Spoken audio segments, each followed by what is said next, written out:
Hello good morning, সবাই কেমন আছো? আশা করি সবাই ভালো আছে এবং সুস্থ আছে। তো মিত্র ব্লগসে তোমাদের অনেক অনেক স্বাগত, অনেক ভালোবাসা। আর একটি নতুন ব্লগ নিয়ে চলে এলাম। বাবাকে ডাকতে ডাকতে উঠলো, ব্রাশ হয়ে গেছে, এখন খেতে দেই। এখনও নিজে রেডি হয়নি গো, রান্না হয়ে গেছে প্রায়। তো চলো কি রান্না হলো সেটা শেয়ার করে রেডি হয়নি। বেগুন ভাজা করেছি, আলু সিদ্ধটা মেখে নিয়েছি, এখানে ডিম সেদ্ধ করে নিয়েছি।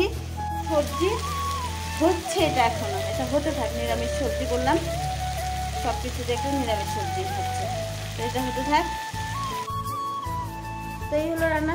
চলো আমি এখন রেডি হয়ে নিই, পরে কথা হচ্ছে। আর কথা বলে টাইম নেই, পরে কথা বলে রাখছি। তো চলে এসছে ডিউটি থেকে, এসে এতগুলো বাসন ছিল, সবগুলো মেজে নিলাম। তারপরে তোমাদের দাদা ভাই চলে এলাম, এখন চা খেতে হবে। একটু জামা কাপড়গুলো উঠিয়ে নিয়ে একটু গুছিয়ে নিলাম। আর কয়েকটা বাকি আছে, তো আগে চাটা কিনে সেগুলো করবো। তো চাটা নামিয়ে নিয়ে হয়ে গেছে, চা রেডি হয়ে গেছে। চলো চাটাকে ছেঁকে নেই আর কটা খেয়ে নেই, তারপরে কথা হচ্ছে আবার।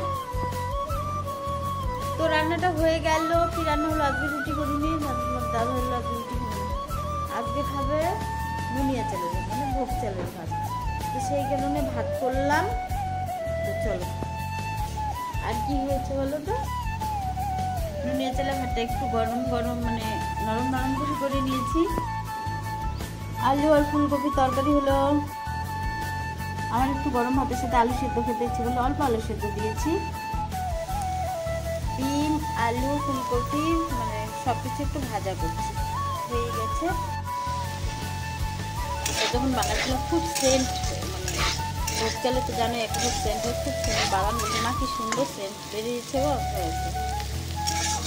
এগুলো তো পায়েস হয়ে গেল, হ্যাঁ বললো পায়েস খাওয়াবো।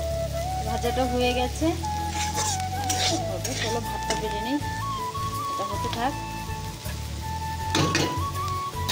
ভাতটা বেড়ে নিই। চলো। হ্যালো বন্ধুরা, তো আজকে তো এলবিটা বেশিক্ষণ করতে পারলাম না, আমারও ভালো লাগছিল না, আর একদম মন ছিল না এলবিতে কারোর সাথে কথা বলতে পারছিলাম না। তো আজকে কি অনেক চা খেয়ে অনেকগুলো জামা কাপড় ছেড়ে গেছে, সেগুলো করতে করতে আমার 9টা, 8:30 হয়ে গেছে। তবে একটু রান্না দিয়ে গেলাম, একটু খাওয়া দাওয়া করলাম, তোমাদের একটু গল্প করতে বললাম। এখন ঘুমোতে যাবো, শরীরটা ভালোই লাগছে না, একটু রেস্ট করার সময় পাইনি। আর বুঝতে পারছি না, দেখো এই চোখটা কেমন ফুলে গেছে। বাবান বলছি মা তোমাকে আর ভিডিও করতে হবে না, তুমি তাড়াতাড়ি শুয়ে পড়ো। সত্যি চোখটা কেমন ফুলে গেছে, কাউকে ঠিক জিনিসটা আমি লক্ষ্য করছি, বুঝতে পারছি না। বাবান বলছে না তুমি কি চলে ভুটা খেয়েছো, বললাম না তো, বুঝতে পারছি না। যাই হোক, তাড়াতাড়ি ঘুমানোর চেষ্টা করি, তার 8:30 বেজে গেছে। তো সবাইকে গুড নাইট বলবো, আজকে শরীর ভালো থেকে সুস্থ থেকে সাবধানে থেকো। কালকে আবার তোমাদের সাথে দেখা হচ্ছে। Good night, tata.